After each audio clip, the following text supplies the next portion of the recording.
বিসমিল্লাহির রহমানির রহিম। আজকে আমরা নবম দশম শ্রেণীর বাংলা ভাষা ব্যাকরণ বইয়ের প্রথম অধ্যায় প্রথম পরিচ্ছেদ ভাষা সম্পর্কে জানব। এখান থেকে আমরা প্রতিটা লাইন পড়ব, দেন গুরুত্বপূর্ণ লাইনগুলো আন্ডারলাইন করা আছে, এগুলো থেকে কিভাবে প্রশ্ন আসে এবং কোন কোন লাইনগুলো খুবই ইম্পর্টেন্ট সেগুলো জানানো হবে আজকের ক্লাসের মাধ্যমে। তো তোমরা ধৈর্য সহকারে দেখবা, আশা করি ভালো লাগবে, উপকৃত হবা। ভাষার সংজ্ঞা: মানুষ তার মনের ভাব অন্যের কাছে প্রকাশ করার জন্য কণ্ঠধ্বনি এবং হাত, পা, চোখ ইত্যাদি অঙ্গ-প্রত্যঙ্গের সাহায্যে ইঙ্গিত করে থাকে। কণ্ঠধ্বনির সাহায্যে মানুষ যত বেশি পরিমাণ মনোভাব প্রকাশ করতে পারে, ইঙ্গিতের সাহায্যে ততটা পারে না। আর কণ্ঠধ্বনির সহায়তায় মানুষ অনেক সূক্ষ্মাতি সূক্ষ্ম ভাবও প্রকাশ করতে সামর্থ্য হয়। কণ্ঠধ্বনি বলতে মুখ, গহ্বর, কণ্ঠ, নাক ইত্যাদির সাহায্যে উচ্চারিত বোধগম্য ধ্বনি বা ধ্বনি সমষ্টিকে বোঝায়। এই ধ্বনি ভাষার মূল উপাদান। প্রশ্ন আসবে যে ভাষার মূল উপাদান কি বা কোনটি ভাষার মূল উপাদান? উত্তর কি হবে? ধ্বনি। উত্তর কি হবে? ধ্বনি। বারবার বলতেছি যাতে মাথায় সেভ হয়ে যায়। ধ্বনি ভাষার মূল উপাদান। এই ধ্বনির সাহায্যে ভাব সৃষ্টি হয়। কিসের সাহায্যে ভাব সৃষ্টি হয়? ধ্বনির সাহায্যে। আবার ধ্বনির সৃষ্টি হয় বাকযন্ত্রের সাহায্যে।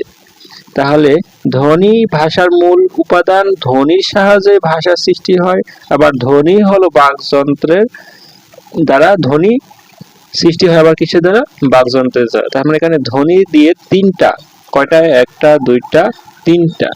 তার মানে অবশ্যই এটা গুরুত্বপূর্ণ।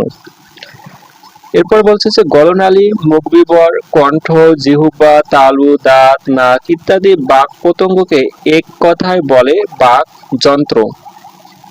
তাহলে বাকযন্ত্র কোনগুলো? গলনালী, মুখবিবর, কণ্ঠ, জিহ্বা, তালু, দাঁত, নাক এগুলো হলো প্রত্যেকটাই এক একটা কি বাকযন্ত্র।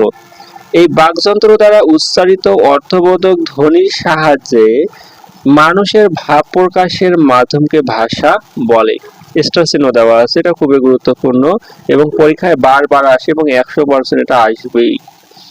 যে মানুষের ভাব প্রকাশের মাধ্যমকে কি বলে? ভাষা বলে। মানুষের ভাব প্রকাশের মাধ্যমকে কি বলে? ভাষা বলে। আর ভাষা উচ্চারিত হয় বাকযন্ত্রের দ্বারা। কিসের দ্বারা? বাকযন্ত্রের দ্বারা। এরপরে আসো যে সকল মানুষের ভাষাই বাকযন্ত্র দ্বারা সৃষ্টি। তাহলে সকল মানুষের ভাষা কি দ্বারা সৃষ্টি? বাকযন্ত্রের দ্বারা সৃষ্টি। তাহলে এখানে লিখছে যে বাকযন্ত্র, ধ্বনি, ভাষা। খুবই গুরুত্বপূর্ণ তিনটা শব্দ মনে রাখবা। সকল মানুষের ভাষা বাকযন্ত্র দ্বারা সৃষ্টি হয়। কি দ্বারা সৃষ্টি হয়? বাকযন্ত্র দ্বারা। তার মানে ভাষার উচ্চারণ বা সৃষ্টি হয় কি দ্বারা? বাকযন্ত্র দ্বারা। তবু এই ধ্বনি বা ধ্বনি সমষ্টির অর্থ বিভিন্ন মানব গোষ্ঠীর ক্ষেত্রে বিভিন্ন রকমের হতে পারে। এ কারণে বিভিন্ন মানব গোষ্ঠীর জন্য আলাদা আলাদা ভাষার সৃষ্টি হয়েছে। কেউ ইংরেজি, কেউ বাংলা, কেউ উর্দু, কেউ ফার্সি, এক একজন এক এক ভাষায় কথা বলে। মানুষের কণ্ঠ নিঃসৃত বাক সংকেতের সংগঠনকে ভাষা বলা হয়। অর্থাৎ বাকযন্ত্র দ্বারা সৃষ্ট বাক অর্থবোধক ধ্বনির সংকেতের সাহায্যে মানুষের ভাব প্রকাশের মাধ্যমেই ভাষা। তার মানে হচ্ছে ভাষার সংখ্যা কয়টা আছে? একটা, দুইটা, তিনটা। তার মানে এই তিনটা থেকে যে কোনো একটা প্রশ্ন আসবে, এটাই সবচেয়ে বেশি আসে, তবে এগুলো পড়তে হবে।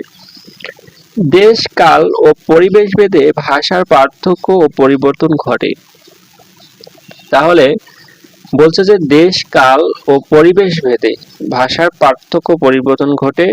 কি কারণে? দেশ, কাল, পরিবেশ ভেদে ভাষার পার্থক্য ঘটে। যেমন আমরা বাঙালি, আমাদের দেশের নাম হচ্ছে বাংলাদেশ, পার্শ্ববর্তী দেশ ইন্ডিয়া, তাই না? চীন, তাদের ভাষা কি এক? না, তাদের ভাষা আলাদা। অর্থাৎ দেশ হিসেবে ভাষা আলাদা হয়, সময়ের সাথে সাথে ভাষার কিছু পরিবর্তন হয়।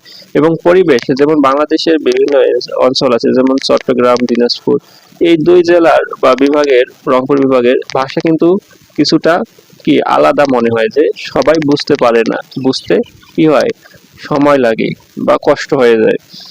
তো এটাই বলা হয়েছে যে ভাষার পার্থক্য পরিবর্তন ঘটে কয় কারণে? 3 কারণে, মনে রাখবা 3 কারণে। 1 হচ্ছে দেশ, 2 হচ্ছে কাল, 3 হচ্ছে পরিবেশ ভেদে। এরপরে বলছে যে বিভিন্ন প্রাকৃতিক পরিবেশে অবস্থান করে মানুষ আপন মনোভাব প্রকাশের উদ্দেশ্যে বিভিন্ন বস্তু ও ভাবের জন্য বিভিন্ন ধ্বনির সাহায্যে শব্দ সৃষ্টি করেছে। যেসব শব্দ মূলত নির্দিষ্ট পরিবেশে মানুষের বস্তু ও ভাবের প্রতীকের ইংলিশ হচ্ছে সিম্বল মাত্র। এই জন্যই আমরা বিভিন্ন দেশে বিভিন্ন ভাষার ব্যবহার দেখতে পাই। সে ভাষাও আবার বিভিন্ন সময় বিভিন্নভাবে উচ্চারিত হয়ে এসেছে। ফলে এ শতকে মানুষ তার দৈনন্দিন জীবনে যে ভাষা ব্যবহার করছে, হাজার বছর আগে মানুষের ভাষা ঠিক এমন ছিল না। তার মানে এই লাইনটার ব্যাখ্যা কিন্তু এটুকু, ঠিক আছে? মানে এই লাইনটাই ব্যাখ্যা করেছে এখানে। তার মানে এখান থেকে তেমন প্রশ্ন হয় না, জাস্ট এটা খুবই গুরুত্বপূর্ণ, ঠিক আছে? দেন বর্তমানে পৃথিবীতে 3,500-এরও বেশি ভাষা প্রচলিত আছে। কত? প্রায় 3,500-এরও বেশি ভাষা প্রচলিত আছে পৃথিবীতে, কিন্তু বাংলাদেশে না। তার মধ্যে বাংলা ভাষা একটি। ভাষাভাষী জনসংখ্যার দিক থেকে বাংলা ভাষা পৃথিবীর চতুর্থ। এখানে মতামত আছে, তবে এই বইয়ে যেহেতু চতুর্থ দেওয়া আছে, চতুর্থ করতে হবে। তাহলে ভাষাভাষী জনসংখ্যার দিক দিয়ে বাংলা পৃথিবীর চতুর্থ বৃহত্তম মাতৃভাষা, খুবই গুরুত্বপূর্ণ। বর্তমানে পৃথিবীতে 3,000-এরও বেশি কি ভাষা প্রচলিত আছে। ভাষাভাষী জনসংখ্যার দিক দিয়ে বাংলা পৃথিবীর চতুর্থতম বৃহত্তম ভাষা, এটা মনে রাখতে হবে। বাংলাদেশের অধিবাসীদের মাতৃভাষা কি? বাংলা। বাংলাদেশের অধিবাসীদের মাতৃভাষা কি? বাংলা। বাংলাদেশ ছাড়াও পশ্চিমবঙ্গের জনসাধারণ এবং ত্রিপুরা, বিহার, উড়িষ্যার ও আসামের কয়েকটি অঞ্চলের মানুষের ভাষা বাংলা। তার মানে বাংলাদেশ ছাড়াও কোন অঞ্চলের মানুষের ভাষা বাংলা? প্রশ্ন আসবে, উত্তর কি হবে? ত্রিপুরা থাকলে ত্রিপুরা, বিহার থাকলে বিহার, উড়িষ্যা থাকলে উড়িষ্যা, আসাম থাকলে আসাম। এছাড়াও যুক্তরাজ্য সহ বিশ্বের অনেক দেশে বাংলাভাষী জনগণ রয়েছে, অর্থাৎ যারা প্রবাসী, বাংলাদেশ থেকে যারা বিভিন্ন দেশে বসবাস করতেছে বা চাকরির উদ্দেশ্যে বা যে কোনো উদ্দেশ্যে তারা থাকতেছে, তাদের কথাই বলা হয়েছে। বর্তমানে পৃথিবীতে প্রায় 30 কোটি লোকের মুখের ভাষা বাংলা। ভাবা যায়, বর্তমানে পৃথিবীতে প্রায় 30 কোটি, এখন তো আরো বেশি, প্রায় 30 কোটি লোকের মুখের ভাষা বাংলা। গুরুত্বপূর্ণ, ঠিক আছে?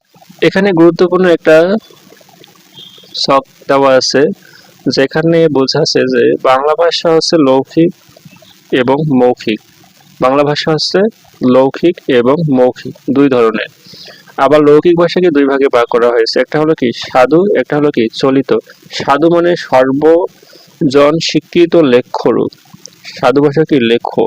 আর চলিত ভাষা হচ্ছে কি লেখ্য এবং মৌখিক, দুটা রূপ। আবার আঞ্চলিক ভাষা মানে হচ্ছে কি উপভাষা। প্রশ্ন আসবে যে আঞ্চলিক ভাষা মানে কি? উপভাষা। তার মানে ভাষাকে দুই ভাগে ভাগ করা হয়েছে, আবারও বলতেছি, লৌকিক এবং মৌখিক। আবার লৌকিক ভাষাকে দুই ভাগে ভাগ করা হয়েছে, সাধু, চলিত এবং আঞ্চলিক। লৌকিক ভাষাকে দুই ভাগে, মৌখিক ভাষাকে দুই ভাগে। এখন আসি যে বাংলা ভাষা রীতি, কথ্য, চলিত ও সাধু রীতি। কথ্য, চলিত এবং সাধু রীতি। বিভিন্ন ক্ষুদ্র ক্ষুদ্র অঞ্চলের জনগণ নিজ নিজ অঞ্চলের ভাষায় কথা বলে। এগুলো আঞ্চলিক কথ্য ভাষা বা উপভাষা।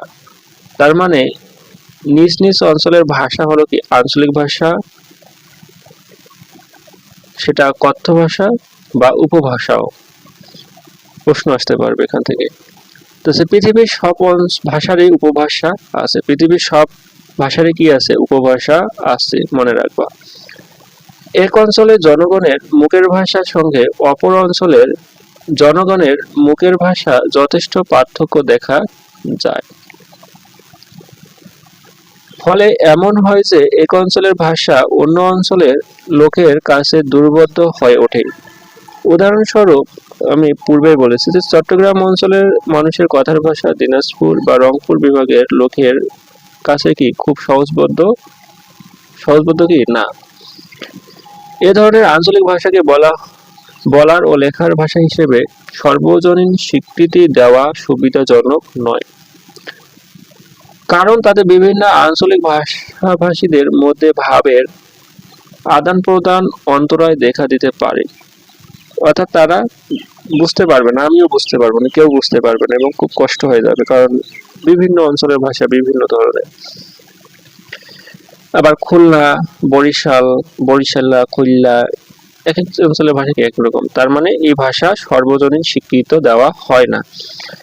এজন্যই কি করা হয় যে দেশের শিক্ষিত ও পণ্ডিত সমাজ একটি আদর্শ ভাষা ব্যবহার করে। যেমন এই বইয়ে যে লেখা ভাষাগুলো পড়া হচ্ছে, আমরা পড়তেছি, এগুলো কি সর্বজনীন স্বীকৃত একটা লেখ্য ভাষা বা কথ্য ভাষা। বাংলা ভাষায় শিক্ষিত জনগণ এই আদর্শ ভাষাতে পারস্পরিক আলাপ আলোচনা ও ভাবের আদান প্রদান করে থাকে। বিভিন্ন অঞ্চলের উপভাষার কথ্যরীতির সমন্বয়ে সৃষ্টজনের ব্যবহৃত এই ভাষাই আদর্শ চলিত ভাষা। বাংলা, ইংরেজি, আরবি, হিন্দি প্রভৃতি ভাষার মৌখিক বা কথ্য একটা, আরেকটা কি হচ্ছে লৌকিক বা লেখ্য। এই দুইটি রূপ দেখা যায়।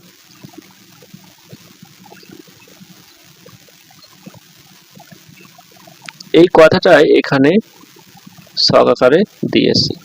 তার মানে সব ভাষারই কয়টা রূপ আছে? দুইটা রূপ আছে। একটা কি লৌকিক বা লেখ্য, আর এটা কি মৌখিক বা কথ্য ভাষা। মৌখিক বা কি কথ্য, আর এটা হচ্ছে কি লৌকিক বা লেখ্য।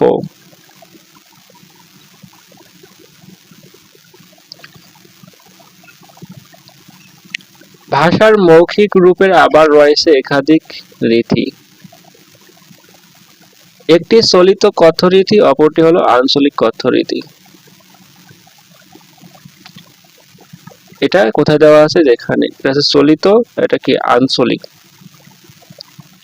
এরপরে বলছে যে বাংলা ভাষার লৌকিক বা লেখ্য রূপের রয়েছে দুটি রীতি। এটা হচ্ছে কি চলিত, আর এটা হচ্ছে কি সাধু। একটা হচ্ছে কি চলিত, একটা হচ্ছে সাধু। একটা চলিত, একটা সাধু। বাংলা ভাষার এ প্রকারভেদ বা রীতিভেদ এভাবে দেখানো যায়। তার মানে এটা এভাবে ছকাকারে তৈরি করছে, তোমরা এভাবে তৈরি করবা, লিখবা, মনে থাকবে, অবশ্যই লিখবা। লেখা খুবই গুরুত্বপূর্ণ। এখান থেকে যে গুরুত্বপূর্ণ প্রশ্নগুলো বলা হলো 1 এবং 2 পৃষ্ঠা থেকে, অবশ্যই এগুলো তোমরা খাতায় লিখবা, তাহলে তোমাদের মনে থাকবে। এবং বারবার পড়তে হবে, রিভিশন দিতে হবে, এমসিকিউ সলভ করতে হবে, ইনশাআল্লাহ তোমরা পারবা।